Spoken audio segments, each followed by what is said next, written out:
Hey, what's going on everybody, and welcome back to the Whiskey Cove. And on today's episode, we have a 10 whiskey bottle store haul for you folks at home. Run that video.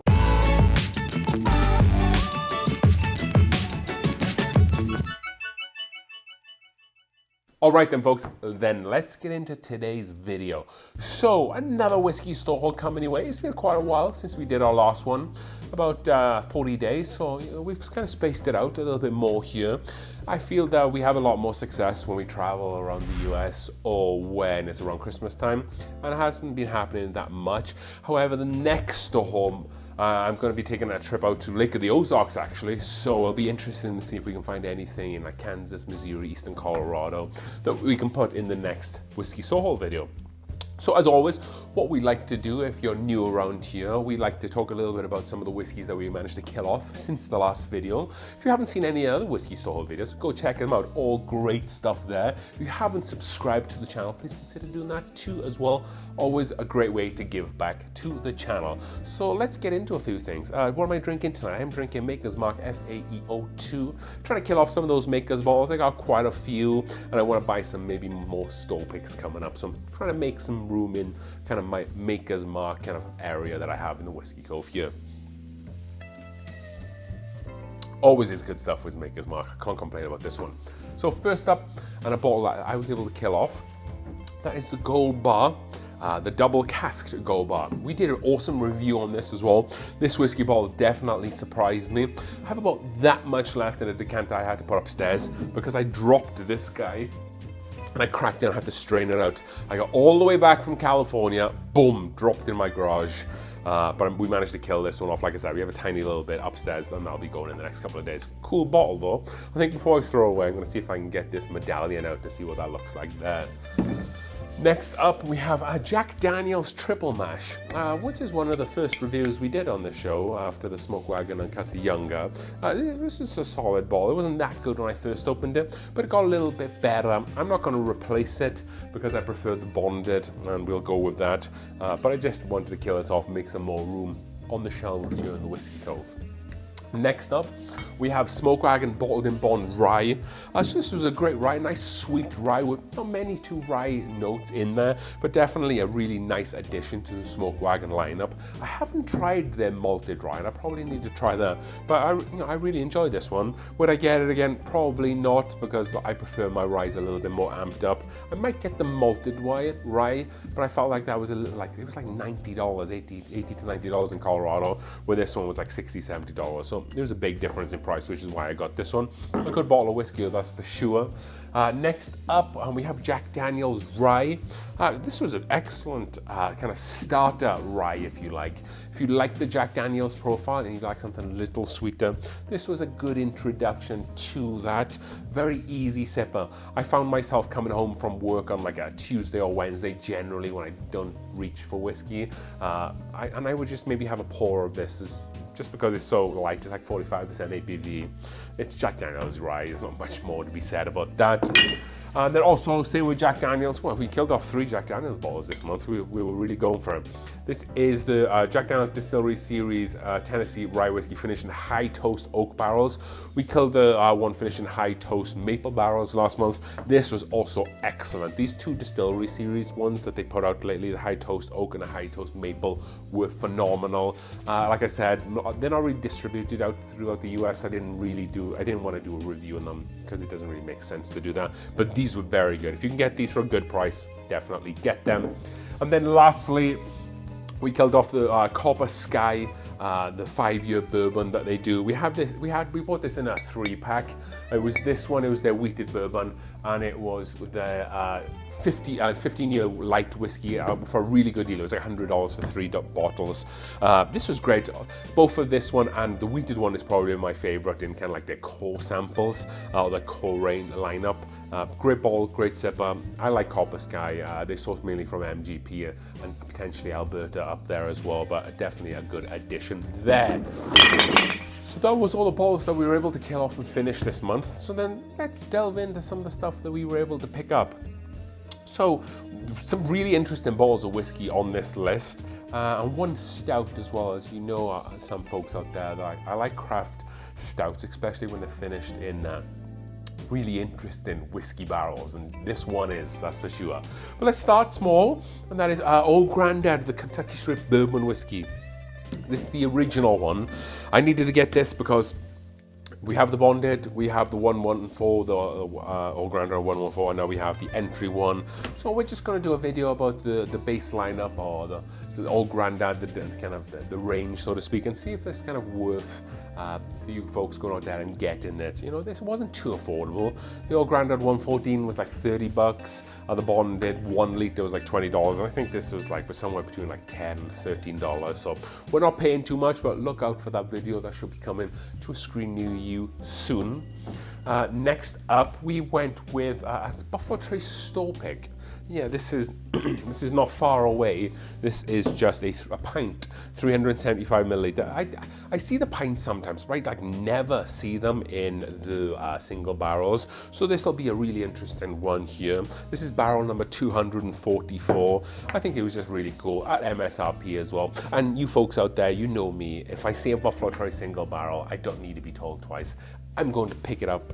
So that was another Buffalo Trace single barrel to add to the collection. And then staying with Buffalo Trace single barrels, we went from small to large, and we went with a 1.75 liter store pick. So I feel like Buffalo Trace are putting out their single barrel picks lately in all sorts of sizes, because we have one not so long ago from Dave Co. up there in Thornton, Colorado, and that was a liter one. This is from Dave Co. Thornton, Colorado again. This is a 1.75. The small one was from Argonauts, and it's all at MSRP, and they're all single barrels, and they're all excellent value for money. This is barrel number 19. So even though you don't generally see many Buffalo Trace single barrels on the Whiskey Cove store halls, that's usually because it's a favorite bottle of mine to, when I go out to different people's houses, I like to take a bottle of whiskey because I'm the whiskey guy, so I need to take something with me. And I always like to leave it there as well for those folks at home. And it's usually a Buffalo Trace single barrel, which is why you see so many Buffalo Trace single barrels on the Whiskey Cove store hall, but you don't see me killing them off. And that is why, because I like to leave them at people's houses. I think I paid like $50 for this, maybe, if that. I think it was like 46. Excellent value for money, a single barrel. If you're fortunate to have these in your area like we are in Colorado, it's just a no-brainer. So that was the Buffalo Trace 1.75. Sticking with store picks here, we wanted to pick up Stranahan's, and this is the single malt cask strength. So I haven't notoriously, I don't particularly like American single malt. I think it's too grainy. There's some like funky notes there as well. Think like the High West High Country, that is not great whatsoever. And I wanted to try the Lowe's, some of the Lowe's stuff they do with the single malts. But you know, Stranahan's are the staple. They've been doing it for forever. I've tried different Stranahan's. I have some of the Snowflakes back there. They've always been good. So I wanted to get a store pick, and this one was barrel strength as well, and a single barrel strength coming in at 116.44 proof. Has the cowboy shooting glass on top, which is also really cool. This thing was only like $50. So I think that's pretty good value for money. You get a single barrel strength, cool topper. We'll see what it's like. I'm pretty open-minded about this, but if it's anything like the Stranahan Snowflakes, yes, it's a little bit different in proof. It'll be good value for money. So you may or may not. We might do a Stranahan. We might do something with Stranahan's. I definitely maybe want to go down there and do a distillery tour, because we've only done one distillery tour on this channel, and that was the High West one. So I want to do something else. But we'll see what's in the pipework this summer here. If there's anything specific that you would like to see in Colorado specifically, please let us know in the comments down below. That was Stranahan single barrel strength. So staying again with single barrels. It's been pretty much a month of single barrels here in Colorado. Lots of single barrels that's dropping. We went with High West Double Rye. This was from Dave Co. again, and this is a cognac finish one. What was good about this is that it was aged for 1 year and 3 months. Generally, the double ryes are finished for like up to 12 months. You get a couple of extra months here. I think that the MSRP, it doesn't surprise me from what we know with High West lately, but I think the MSRP on a lot of their single barrel stuff has jumped as well, because I think this ended up costing me like 70 bucks out the door. So it was 59, it was $64.99 before tax, which is $15 than I'd like to pay. I was even at the register, and when they rung it up and it said $70, I was like, I was thinking about not getting it, even though I've never had the cognac finish, I've never tried it, I've never been able to get it. I was still just like, I really don't want to be paying $70 for this, because I've always paid like $50 out the door. However, I bit the bullet on that one, and I managed to buy it. We'll crack this open. And I also want to do stuff with the High West Rise, like the whole series at some point, maybe more so towards the winter time when it makes a little bit more sense. But I'm happy that I got it, but little bit of buyer's regret that we paid a little bit more. But I guess this is becoming the new norm with High West. It's still great value for money. You're getting a finished double rye for around like $60, so it's still pretty solid value for money. So High West double rye cognac finished. And another store pick, and we have another one from TheWhiskeyCove. If you're someone who follows us on Facebook, we have a community page called Rocky Mountain Whiskey Society. Go over and check us out. It's not the page, it's the group is where all the fun stuff happens, so make sure you look for that. And I posted, I said, you know, TheWhiskeyCove have been killing it lately with a lot of their store picks, and they have been, as you can see. They brought out this is the barrel strength. This was $89.99, which is right in line. They sometimes sit between $80 and $90, sometimes even higher, but we paid $89.99 for this. And for you folks at home, this is Warehouse I for India, floor 7, coming in at 65.5% alcohol. I really love these, and I think that's actually quite high. So we have a 64, 65, we had a 67%. So that's probably the highest one we've had is at 67%, but it's a 65.5. Really great value for money. It's like a 1920 on steroids, Old Forester 1920 on steroids. Usually anytime I see these, I'm gonna get them, unless maybe they're below the 62, but I've seen them like once. We have a bit of a build-up, so I probably need to start working on one of those here as well. 3 bottles left, and let's do the stout. And you want to stay around for the last 2 as well, because last 3 actually. You want to stay around for the last 3 as well, because they're pretty hitters of bottles. So the stout. So I was up in Greeley, Colorado, home of WeldWorks Brewery, and they had 2 different stout options.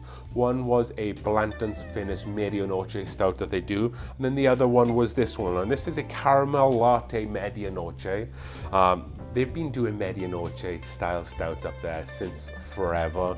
So this is a caramel vanilla latte Medianoche, started as a blend of imperial stouts, aged between 25 and 27 years old. And then they dumped it into an empty 6-year-old E.H. Taylor bourbon barrel. So they, a nice fresh E.H. Taylor bourbon barrel. They dumped the stout into it, and then they pulled it out of that, and then they put it into a 15-year Blanton's barrel, and then they pulled it out of that, and then finished it in a 10-year Eagle Rare bourbon barrel. And then after aging, this blend was then conditioned on Madagascar vanilla beans, caramel syrup, and cold brewed espresso. So it was finished in an E.H. Taylor barrel, then a Blanton's barrel, and then an Eagle Rare barrel. So even though you might not be stout drinkers out there, you have to admit that sounds quite appetizing, right? And then like a caramel latte vibe. I think it was like 20 bucks. Yeah, you know, it's quite expensive for a stout, but I think it's worth it just because how unique that is as well. Anytime I go up to Greeley in Colorado, see WeldWorks, if they have something different, a different version of the Medianoche's finish on some sort of bourbon barrel, I generally get them. You should try them. They're pretty damn good as well. So last 3 bottles, all Grandad 114. We found this again at MSRP. A lot of you folks out there were saying on the last haul when I picked up 2 bottles that $32 was a really great price, and I managed to find another one. It was like $28, so I picked that one up too. I'm hoping that I really like this because now I have 3 of these guys. But I think people are always looking for old Grandad 114. So you know, even if I don't drink it or don't like it, I can probably trade it for something there. Maybe a Buffalo Trace single barrel I think would be a pretty fair swap. I like Buffalo Trace single barrels. So last 2, and we have some pretty big bottles here. So going back to TheWhiskeyCove and getting another single barrel, and we got the Redwood Empire 14-year haystack barrel, double barrel. So you know me, folks out there who watch the channel, I really like and dig Redwood Empire. We've been picking up a lot of Redwood Empire stuff lately. We had those 2 old Redwood Empires on the last haul, and some of the new cast strength ones as well. But this is a single barrel pick by TheWhiskeyCove, Colorado, and this was released in winter 2022. I guess they just had it recently.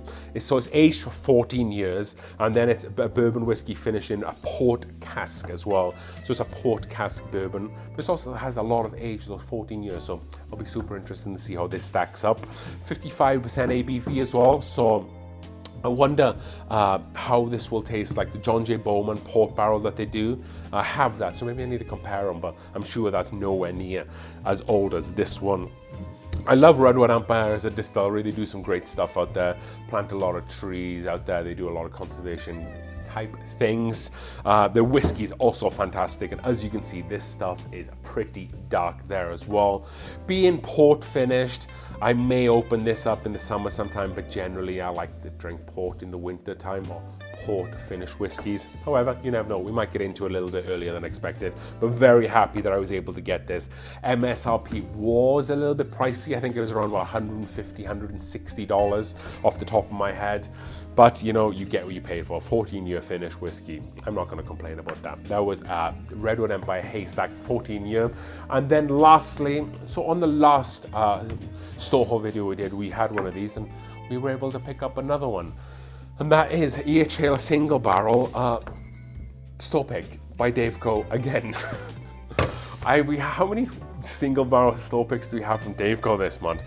Bearing in mind, this is all the bottles I've had since the last video. So that tells you just how many picks they get. If you're ever in Colorado or ever in Thornton or ever around the Denver area, let me know, and I'll take you on a guided tour through TheWhiskeyCove, because it's the biggest liquor store in the world, and they have so many single barrels. But we had 1, 2, 3, 4, 5, 6. We had 6 single barrels from there this month. We did very well. MSRP on this, I paid like $70. Cannot complain. The barrel is 004. We've just been doing a lot with the regular single barrel aged Taylor lately. This would be awesome one to get into as well. The last single barrel that we picked up, I think we switched for the Stag Genius 7 with a friend. So now we have this one, we can kind of see how this stacks up to like the regular single barrels. But again, much like the rest of the whiskey that we've shown today, I don't do these store hauls because I'm trying to show off or I'm trying to prove something. This is just a way for you folks to see what whiskey's coming into the Whiskey Cove. Maybe some videos that might be coming up here soon, seeing what I'm drinking and what's going out to the Whiskey Cove, and it's just a good way to see how much I'm paying and just generally what's available here in Colorado. Obviously, some of these things are hard to get even in Colorado, and I've built up connections with stores for many a year to be able to get this stuff. So I'm not saying that you can just show up and they're on the shelves, but you can definitely still get excellent whiskey here in the stores in Colorado. So as we say on this channel, as we drink through the world's whiskeys one glass at a time, cheers.